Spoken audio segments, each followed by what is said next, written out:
Hey guys, today on People Now, hello Facebook Live. I am falling for Nick. Rachel Lindsay is the brand new Bachelorette. Solange speaks out again about her sister Beyonce's apparent Grammy snub. Is Nick Cannon leaving America's Got Talent? Parents are up in arms over a very big change in the classic American Girl doll. Plus, happy Valentine's Day. Ow! If I was in a movie love scene with anybody, it'd probably be The Rock. We'd start fighting and then fall into like something sexier.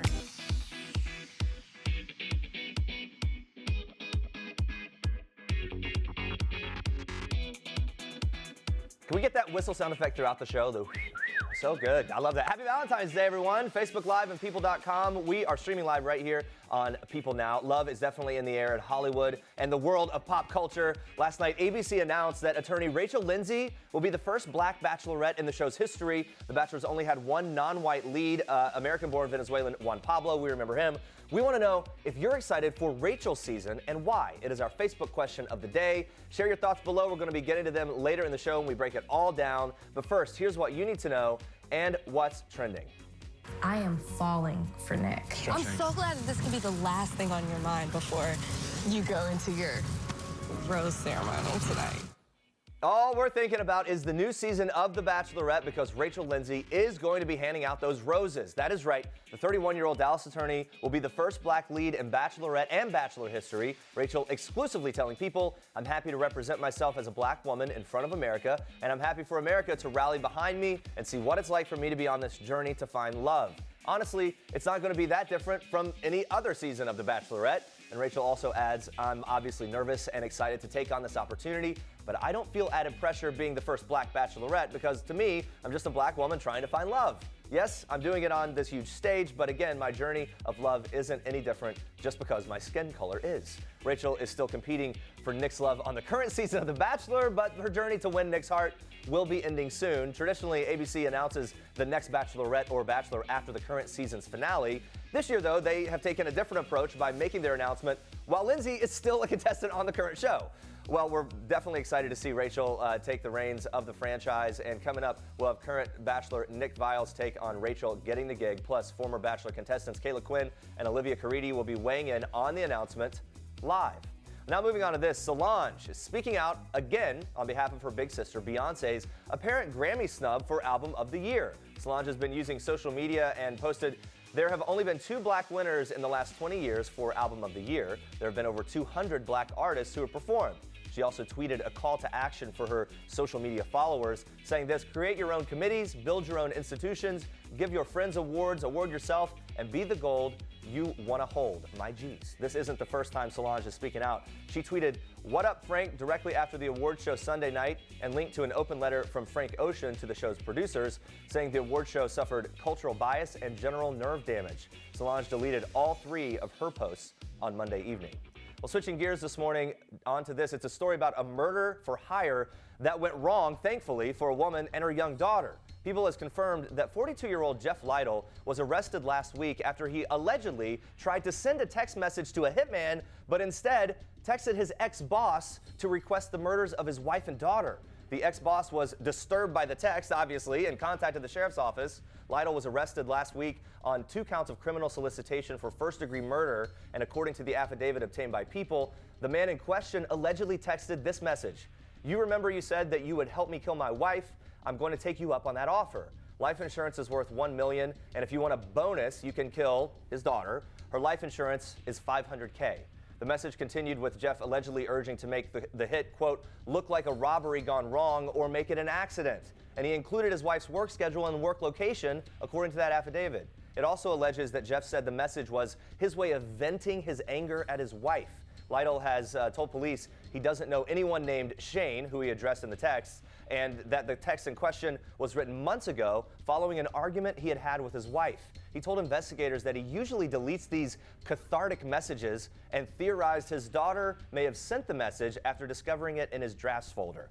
Well, according to the criminal complaint, Lytle's wife told police the couple has been married for 7 years and that she was not aware of any marital distress between them. She did say they've been struggling financially since Lytle has been out of work. Lytle remains in police custody on $1 million bail. What a bizarre story. Moving on to this. And if obviously stand up, don't shoot. Look, it's like at face value, that's not a funny thing, but then you're able to speak into all these different things. Nah, well, like when you look at the title, because the title has been kind of controversial purposely, you know what I mean? And the dopest thing that I got to do, the intro, I got to sit with Dick Gregory. Anybody who doesn't know Dick Gregory, not only is he a world-renowned comedian, but he's one of the creators and founders and cornerstones in the civil rights movement. Okay. And he said, he's like, man, you're gonna go out there and talk about some stuff that they don't want you to talk about. So it's like, go do it, be brave, be a man, don't be afraid. And if they shoot you, call me. like that was his line. Good advice at keeping it real all at the same I was time, like, right? I'm just here giving these jokes, and as we know, it's like, you know, it went from the hands up, don't shoot, was something that was real serious. That was part of the Black Lives Matter movement, still part of it. But then I was like, yo, let's just switch it up and let's voice our, you know, I was talking about, yo, this is what America looks like. This audience right here. We're not protesting, we're not angry, we're sitting here laughing and enjoying our differences. That is Nick Cannon talking to me just a week ago about his now controversial stand-up comedy special called Stand Up, Don't Shoot. The special is now getting a lot of attention since Cannon claimed that he's leaving NBC's America's Got Talent after executives allegedly threatened to fire him because of one of his jokes from that special. Cannon wrote a lengthy and emotional post on Facebook saying, I wish AGT and NBC the best in its upcoming season, but I cannot see myself returning. This hurts tremendously. I felt like I was a part of the fabric of our great nation every summer, representing every culture, age, gender, and demographic.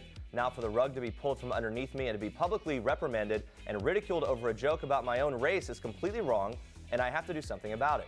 In the special, Stand Up, Don't Shoot, Cannon made several pointed jokes at NBC. First, he began the night by warning his audience that the N-word would be sprinkled about throughout his show and that NBC would stand for N-word, better come on, and N-word, be careful.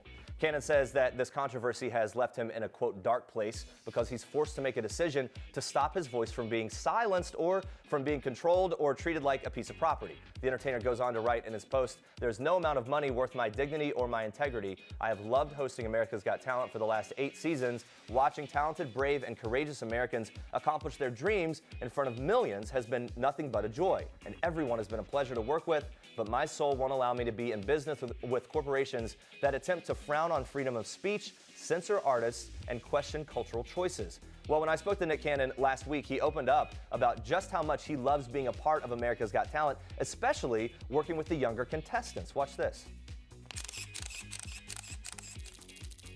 If you ever notice on America's Got Talent, I really focus in on the kid to where it's like, are you enjoying yourself? Are you having fun? You're about to go out on stage and do whatever it is that you love doing. Do that. Forget about the audience, forget about the $1 million, forget about the backstory that they talked about. This could change your life. If you're a kid, just go have fun. Do this because you love to do it, not because you got a stage mom or a dad that's banking on your career and all that stuff. Just go do what you love. I have a lot of respect for that guy. I know. He speaks his mind. He's very upfront about what he's doing. We missed on that show for sure, Yeah, though. yeah. Well, and we'll see how it all shakes out after it's all exactly. completely done. But yeah, the show will definitely suffer if he's not there. Definitely. So, All right, let's check in with Facebook Live. So ABC has announced that attorney Rachel Lindsay will be the next Bachelorette. So we wanted to know your thoughts on that. Edward says, I am so happy that Rachel is the first African-American Bachelorette. Natasha saying, about time, I'm excited and can't wait. Yes, Suzanne says, she was my favorite since day one. Sorry for the spoiler, though. I know, kind of weird. I know, it is kind of weird. It's Thank like, you, ABC. do we need the next episode or so? The hometown, like we know what's going to happen. Keep those Facebook comments coming in. We'll check in with you again soon live right here on the show. But first, Andrea Boehlke, even more trending news. Yes, Jeremy. Well, a new change to the beloved American Girl dolls has some customers up in arms. The company announced last week that its dolls will now have their underwear sewn onto their cloth bodies. Previously, undergarments for the dolls needed to be separately purchased and could be interchanged like the rest of the company's toy accessories. As you can see from the picture American Girl posted on Facebook, the doll in the middle represents the new change, while the left is the original, and the bathing suit photo shows how the new design won't interfere with the doll's existing clothes. In American Girl's Facebook post, the company wrote, we take our customer comments very seriously, as well as changes to our dolls. We would never change our dolls without careful consideration. We want to address feedback received about the new underwear design. They go on to say, doll play is fueled by imagination, and the new underwear design should not hamper a girl's ability to create limitless play opportunities. We appreciate all the feedback. We love our fans and love how passionate this community is about American Girl. We care deeply too. But one upset Facebook commenter and apparent American Girl customer wrote on the post, Why change something that didn't need fixing? Girls 8 to 12 can keep track of their doll's panties. My girls are really disappointed about this unnecessary change. It has to somehow save you money because there wasn't any call for permanent underwear. But it seems not everyone is disappointed in the new design. One woman commenting, as a parent of a special needs child who has difficulties putting the clothes on and off her doll, I truly appreciate this. One less difficult thing for her to do, and one more thing she can do independently and feel like everyone else. All right, guys, stay with us. Shark Tank star Barbara Corcoran is sharing some very important advice for women in the workplace. You'll need to hear it. Stick around for that. Plus, did Corinne go too far on last night's Bachelor? Caila and Olivia join us live this morning to break it all down. Stick around. This is King Cutie in People. His Royal Highness Prince George Alexander Louis of Cambridge. These are George's parents, George's home, his Nana, the Queen, and his staff of 644 Englishmen. This is George's dog Lupo, who inspired his favorite book, The Adventures of the Royal Dog Lupo, one George will share now that he's a big brother. People. The details make the story. Don't miss this week's People. So Barbara, you've obviously become a huge inspiration for women, especially in the workforce, with everything going on in politics especially. I mean, what is your advice to women to make their voices heard? It's been a struggle in everyone's life to make it to the top of the heap in business. But my secret sauce was I never thought of myself as a woman. I thought of myself as just a player. And so I chose to ignore the female card totally. All right. I certainly am guilty of dressing in a short skirt if I had nice legs, which I do, and getting noticed by wearing a bright suit. And that's an advantage when you're walking into a room full of men in navy blue and gray. But other than being visually noticed and a point of difference, I ignored the fact I was a woman. And if I got frightened to speak up in any situation, I would just say to myself, what would a man do? And then my hand would go up. I'd increase my volume, I'd butt in, and I would just be a little bit of a bully like a guy is when he wants to be heard. And that helped me a good deal through my career.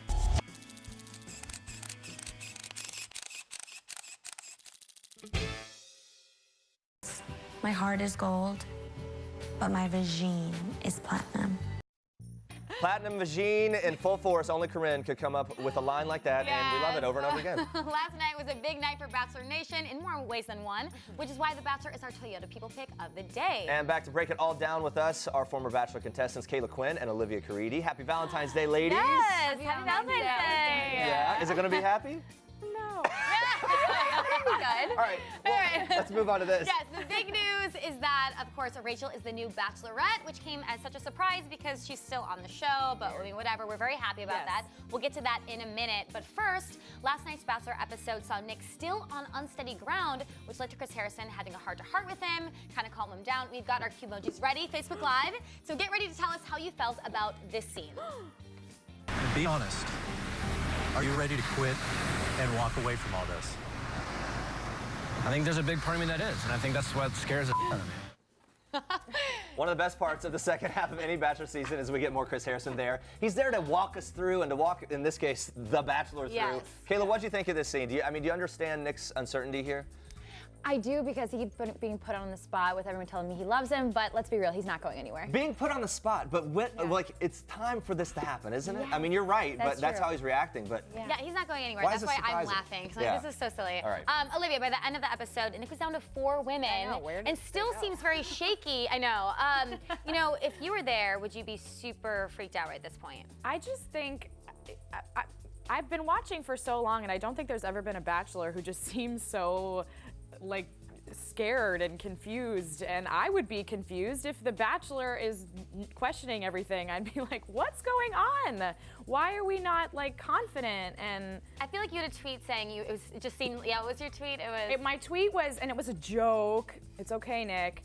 But it was saying basically, you've heard I love you, or some form of that, 3 times. And every time you've been kind of like, whoa, whoa. He makes this face. He makes this face. And he got upset because he tweeted back at you. And then he tweeted back at me, and then I tweeted back at him. Okay. The feud is underway. Look out. Please, child. Kayla, you gotta get in there Don't. somehow. I don't know. Or comment all down. Can you just comment that? Just comment favorite my tweet, not his. Yeah, there you go. So Nick pretty quickly tells the women that he's not quitting the show, no surprise, and instead is taking them to Bimini in the Bahamas. The word Bimini is said about 1 million times in the episode, but when Vanessa gets the first one-on-one date, it's another word that really kind of stands out to Nick. Let us know what you guys think of this on Facebook Live and watch what she says. I feel confident and comfortable enough to tell you that I am falling in love with you. I really, really like you. A lot. Ouch. Okay, to be fair, Nick explains why he's only willing to say really, really like instead of love. But Olivia, were you happy with his explanation? No! This girl put herself on the line and spoke her true feelings, and for a guy to just be like, I like you. Yeah, it just seems so, So, that's why I tweeted that thing. Kayla, Vanessa has been a lot of people's frontrunner for the final rose since really the beginning of the season. Does what Nick said hurt his chances of, I don't know, getting a yes if he proposes to her? What do you think? I think so. Yeah? I think he just put, her heart on the line and let her to dry, and I don't know if she's gonna be as passionate and excited about him anymore. On the flip side, though, guys, it's still not the end. Isn't it hard for him to admit love because it would kind of be a giveaway? It wasn't that he didn't say I love you back. It's just that she said I love you, and he in turn kind of like lectured her and almost like scolded her. It just seemed strange. You could have just said, kiss. But instead went on this rant about like, I'm All right, well, after Vanessa's one-on-one, Raven, Corinne, and Christina went on a group date with Nick. You could already see Corinne's getting pretty insecure about all of this. We'll get to her in just a second, but first... Yeah, after Raven got the group date rose from Nick, he took Danielle M on a one-on-one date that ended up being surprisingly awkward and ended like this. Let us know what you think, Facebook, when you watch this. You're just so great, man. Not great enough. Oh my, crying. me want Everyone to in tears for her. cry. She was so sweet. Kayla, they had such great chemistry on the first date, the one-on-one date back earlier in the season. But I don't know. I was surprised that we found them here. What went wrong for Danielle M? She was definitely in her head. I've seen this before. Yeah. We've all kind of seen it where you kind of overthink the situation, you're stuck in it, and you can't be present. And Nick kind of lost this affirmation that he's been looking for. Yeah, he does need the affirmation, doesn't he? That's kind of a consistent theme. Yeah. Such a sweetheart, though, Olivia. There were so many awkward silences on this date. Did this surprise you? It really didn't. I mean, I didn't see much chemistry with them on the first date that they went on, and I think she kind of fell behind, and it got to the point where they got on a one-on-one, and it was kind of like, oh, I don't remember that. It was like a while ago. I don't know, You didn't feel chemistry on that Ferris wheel? I didn't. That they went She on? looked, I will say she looked so beautiful with the wind in her gorgeous, hair, and even I if she was love crying. her. I I know. love her hair. Nick was trying to. He kept saying like Wisconsin, like let's talk about hometown. Yeah. Can I He did lead put it you out on there. anymore? People It's missing true. each other. It's true. Right. It just It's wasn't true. there. He tried. It's like Yeah. two boats crossing Yeah. in the dark or whatever. After Danielle tearfully revealed to the remaining women that she was heading home, Corinne got even more nervous. So she took her golden heart and platinum vagine and went straight for Nick's room to try to make something happen. It led to this classic Bachelor scene. They do it like no one else can. Watch and let us know what you think. I'm very attracted.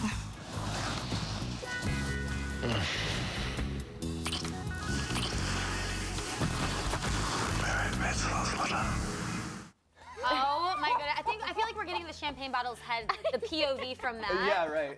Olivia, were you surprised that Nick ended up shutting Corinne down? No, I think he did the right thing. I mean, based on his Yeah, he track did. record, I'm surprised that he did shut her down, but I'm glad he did. It was definitely the right thing, and I guess the Yeah. biggest surprise was, it's like, oh my, is he going to do this? And by the way, if he had gone for that, Vanessa would have literally been like, Well, Right. I mean, Yeah. they would have blown up. So, Kayla, did this situation hurt Corinne and Nick's eyes or hurt Nick and Corinne's eyes? Can they recover from it or the awkwardness, or what do you think? I think it hurt Nick and Corinne's eyes. She was looking clearly to be, to be satisfied. Yeah. Yeah, and to satisfy him. And since she didn't, get to follow through, she just kind of looked upset. And we saw it the rest of the episode. She was ruined. Well, I think she feels like he made her look stupid, right? Yeah. Yeah. She right. went for it, though. Yeah, that's what you kind of risk when you put yourself out there like Well, that. it turns out, though, Corinne had nothing to worry about this week because Nick ended up sending Christina home, which was very surprising. Led to this great line by Christina. Watch this. You didn't give me a fair chance. Yeah, so Kayla, were you surprised to see Christina go? What's the reaction? I was like so this. surprised. I thought that she would make it a little farther. They had a strong connection on their one-on-one date. She has this impeccable story, and I feel like he wanted to get to know her more. But Me too. Yeah. But maybe he didn't want to connect with too many people. I was surprised too, and she didn't go without a fight. Like she pushed Right. back. I loved it. Especially on the date where he was, you know, giving her the lotion rub down on her Oh, inner God. thigh. The teaser for next week's episode showed that a woman is returning to confront Nick. Do you think that's going to be Christina, Olivia? What do you think? I don't know who it's gonna be. I thought Liz. I said that too. I said Liz before the show. Oh, Liz comes back way later. I would love that. That actually would be But pretty what would be brilliant. the point at this point? She already kind of did show back up. I think like, they're her whole just presence gonna on be the like, show was Liz, gonna come back, do it again. Yeah, just like I'm back It again. looked like I've been Read the seeing what you're breakup doing. letter again. It could be misleading. It looked like it was a brunette. It could be Christina. I think so. Yeah, but I don't know. I mean, it's going to be entertaining. It's not going to help anything. But Yeah, whatever. I know. The woman that had the best chemistry last night with Nick was definitely Rachel, who we know doesn't end up the winner because she's the new Bachelorette. But Facebook Live, let us know what you thought of them together in this scene. I'm not gonna come here for games. Like, I know what I'm here for and I know what I want at the end. Like, I'm all in for that. Like, they know that. You know, I love sports, but I don't play games. I always say that, you know? Sports, I don't play games. So I good. love it. I Kinda definitely dropped play it. games. Chris on Hey, Facebook sports does play says, games. woohoo, they need to change it up. So Caila, Constantine on Facebook is wondering, how do you feel about Rachel taking the Bachelorette reins? And are you surprised that she and Nick don't end up together? I am kind of surprised because we saw such an amazing connection, and it's very rare for Nick to find a connection, but I'm so happy she's the Bachelorette. I think not only is it something that she's ready for, she's someone that we all can aspire to look up to. And let's be real, we haven't had someone who is diverse, and so this is a great representation of where we're going. So it means a lot to a lot of people. Juan Pablo is the closest thing we've had, and my God, that whole season, he was a disaster. Right. Just call it what it is. Just call it what it is. Disaster. Yeah, no, we're really pumped for Rachel. But Olivia, it was obviously an unconventional move for them to announce that she is the new Bachelorette during the season she's currently still a part of. She's in the running in terms of what we all anticipated. Right. Are you disappointed that ABC sort of spoiled it? It looks like she's getting a hometown visit and everything. I'm disappointed for the fans. I just thought it was kind of a weird move to make, and it disappointed a lot of people. I saw on Twitter, like, what the heck? I thought she was doing really well on the show, and now I kind of know that she's not going to win. Took some So wind out of it was the a sails weird for the move. finale, yeah. But I think it's something that they need to build her social media presence. They need to, like, you know, create a hype around her. Yeah. And so May as well start. might as well do now, it I'm now. so excited because she's so fun too. I so love positive and her. upbeat. I love it. Yeah. So what advice do both of you have for Rachel as she starts filming her Bachelorette season? I think just enjoy it. Just really connect with people that that you know will support you in this love journey, because this is an important time of preparation, and you just want to be around people that you love because you want to be ready for that big commitment. That's good advice. That makes a lot of sense. What about you? Wear chapstick. It's going to be sunny, and and there's a lot of people to kiss. There's a lot of kissing and going on. lots of reasons that you should do that. All right, well, guys, this has been great. I have loved spending this time with you. Make sure to watch The Bachelor every Monday on ABC at 8 p.m. Eastern. Good to see you both. Thank you. Thank you guys. This is Jennifer Lawrence in People. This is Jennifer photobombing Taylor Swift, and Sarah Jessica Parker, and Liam Hemsworth. This is Jared Leto in People, photobombing Anne Hathaway, and Reese sneaking one in on Sophia and Joe. This is Dustin Hoffman, photobombing the dame herself, Judi Dench, proving that while we all love the fashion of the red carpet, it's people who steal the show. People. The details make the story. Don't miss this week's People. Well, guys, everyone here at People Now is still recovering after Milo Ventimiglia shaved off his now famous This Is Us Jack Pearson facial hair. But hey, I think the guy does make a clean-shaven face look good. We'll give him that. So in honor of a new episode of This Is Us tonight, and of course for all the ladies and the gentlemen who may be dreaming of a little Milo Valentine, enjoy our farewell to the Pearson patriarch's beloved facial hair.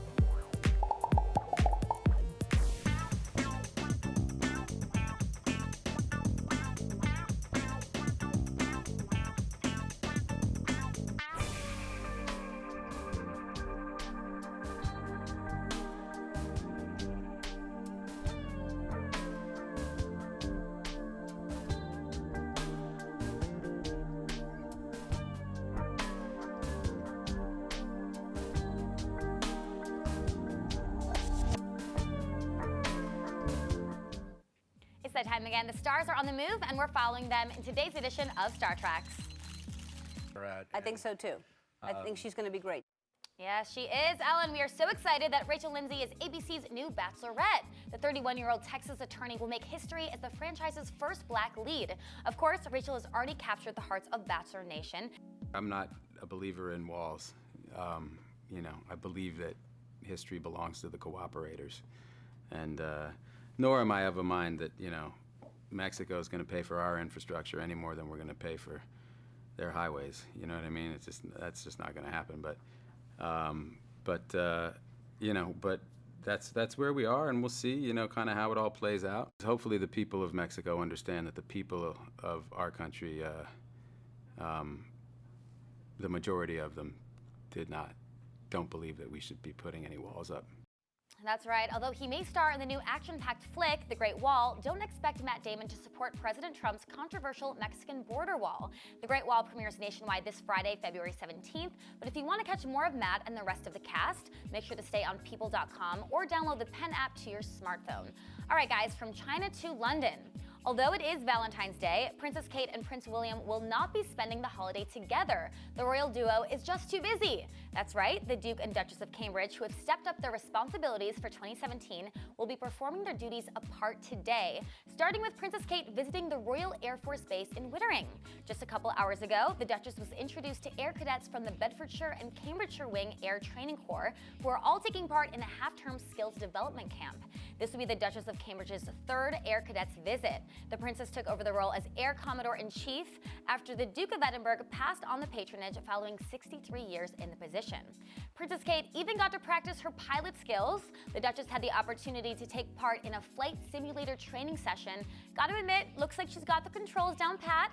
Well, it's great to see Princess Kate out and about this Valentine's Day. Stay on people.com for all the latest royal updates. And those are your Star Treks for today. All right, guys, let's check in with Facebook Live one more time. We wanted to know what you thought about the new Bachelorette. A lot of people excited for Rachel's season, but people are upset that ABC spoiled the news early. I know. Kim asking, why did they announce Rachel is the new Bachelorette so early? We don't know. That says I'll watch Rachel's season. Yep, and I think a lot of people will as well. Moving on, Chris agrees with Nick Cannon's Facebook post. He says, poor Nick, I agree with Nick. A lot of Valentine's Day love out there, so happy Valentine's to you guys as well. Thanks for all your comments. Yeah, and thank you so much for watching, guys. Love your comments as always. Make sure to tune back in at 8:30 Eastern tomorrow morning for more of those. Matt Damon revealing why he's rooting for Casey Affleck to win the Best Actor Oscar. Plus, Laverne Cox will be live right here in our studio tomorrow. Yes, thanks for watching. And for now, we leave you with some sexy New Yorkers sharing their ultimate celebrity Valentines. Enjoy. Bye, guys.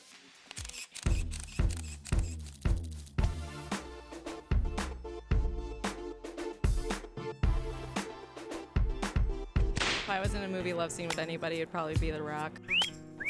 We'd start fighting and then fall into like something sexier. Ryan Reynolds in Grand Central Station, meeting me off the train, saying I love you. Like Johnny Depp, but not Johnny Depp like he is now, Johnny Depp from like the 80s and 90s.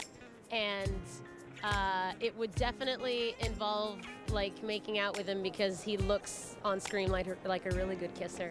With John Travolta, obviously. Probably Michelle Williams. Seems like that'd be very cool. We'd be going out for dinner and drinking wine. Morris Chestnut. I don't know why you're thinking about that. My wife's the biggest celebrity in my life, so if I was in one scene with a celebrity making love, it would be my wife. Hey YouTube! Don't forget to like this video and leave a comment if you enjoyed it. And for more people now, click on the subscribe button down here. And check out more great video right now by clicking on one of these links.